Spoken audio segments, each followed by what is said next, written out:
Hello, ladies and gentlemen. This is JT from Above and Below the Belt. I want to talk about Canelo Alvarez and versus Daniel Jacobs.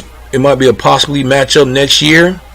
What do y'all guys think about this? What's your opinions on this? But my opinion is on this fight, I think it'd be a great fight. I'd like to see this fight. They never fought before. They fought the same person, Triple G, and of course Daniel Jacobs lost, and and then Canelo Alvarez had a draw with Triple G and beat him the second rematch. So yeah, I would love to see this matchup. And the reason why this matchup might be in the makings of next year, I would say, because of because Daniel Jacobs with Eddie Hearns. He's on HBO still now until this year's out.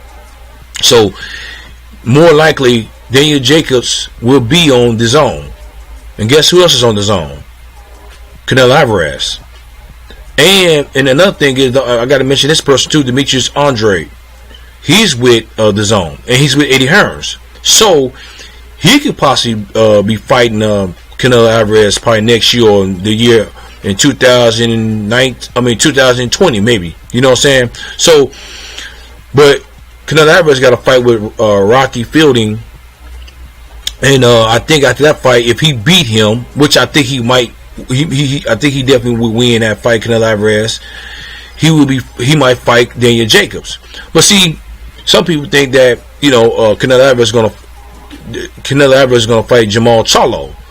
But come on now, Canelo Alvarez wasn't gonna fight Daniel Jacobs. Because Daniel Jacobs got to fight. Now the only person who's left is Jamal Charlo. So, but then Demetrius got to fight the dude named Walters from Africa. So Demetrius and Daniel Jacobs, they are all tied up now, except Jamal Charlo. I mean, Canelo Alvarez could have fought Jamal Charlo next if he wanted to, but at the same time, I said this was Sean Porter when he fought when he won the fight with Danny Garcia. He was going to fight Errol Spence Jr. after that fight. So he just got the title, so he's gonna fight somebody else, and then he might possibly fight Errol Spence Jr. You see what I'm saying? Everybody talking about, he was gonna fight. He's gonna fight him right after the Daniel Garcia fight. That was gonna happen. You know what I'm saying? So this is the same way for Canelo Alvarez right now. You know what I'm saying? So we're gonna see if he he got to fight. He got beat. He got to win this fight with Rocky Fielding, and then we'll see. I think we definitely see the fight with Daniel Jacobs, because they're gonna be on the same platform. But getting back to Jamal Charlo, he need to start fighting somebody. Just get his feet. Just to keep busy. You know what I'm saying? Until he get that fight that he really want. Instead of waiting for that person. And the crazy thing about it is, Triple G was mandatory to fight Jamal Charlo, and he still don't want to fight him. And he don't have a belt now. He don't have no belts now. He's talking about fighting somebody from this dude from Japan. I forgot his name, but Triple G talking about fighting somebody in Japan, but he don't want to fight Jamal Charlo. He's ducking him.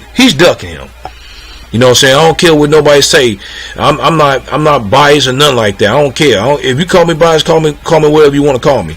But this dude don't got no belt now. He still don't want to fight Jamal Charlo now. He still don't want to fight him. He wanted to skip him and fight Canelo Alvarez again. That's what he'll do. You know what I'm saying? So at the same time, man, Jamal Charlo is left out he's left out, man. He's in a bad situation right now, in a sense. Only thing I can say is right now is, man, keep busy and then he gonna have to start going to the press conference, man, and getting into these people's faces, man, and tell them I want to fight you. That's what he gonna have to do. I'm telling you, man, he gonna have to do that now. He's gonna have to do that now. He's gonna have to be like Mr. T off of Rocky. He's gonna have to come at him like that. He's gonna come at these fighters now, man. Because I know Demetrius didn't fight him one time. It was a scheduled matchup with them two. They didn't fight. And then Triple G didn't want Triple G. Jamal Charlo been calling out Triple G for 2 years, whatever, and he still didn't fight him, and he still ain't fighting him now. More likely, he might not fight him at all. You know what I'm saying? Let's say this. I'm gonna say this. Triple G. Let's say Triple G do fight him. That still is not going to deny him not. That's still not going to deny him not fighting him, because he still was ducking him. You know what I'm saying? Just like Mikey Garcia was kind of ducking Robert Easton, but until he fought him and beat him, of course. But the outcome, the thing is, before he fought Robert Easton Jr., Robert Easton Jr. was calling out Mikey Garcia, and Mikey Garcia didn't want to fight him at the time. He was ducking him, whatever. You know what I'm saying? Or avoid him, whatever you want to call it. That's what he was doing. So it's the same way with Triple G and Jamal Charlo, man. So getting back to Canelo Alvarez versus Daniel Jacobs, that fight might happen after the Rocky Fielding fight, I'm thinking, but I could be wrong. We'll see. And what do y'all guys think about that matchup? I think it's gonna be a real good matchup, maybe a 50-50. And man, I think I'm gonna have to. It's a possibility, man. It's like right now, I'm gonna have to get the zone. It's only $9.99. It's better than pay-per-view, like $100 and stuff. So, what do y'all guys think about this whole process? You know, in the middleweight division right now. But leave a comment at the bottom of my page. Subscribe to my page, like my page, hit the bell icon for new notification, new videos from me. This is JT from Above and Below the Belt. All right, bye.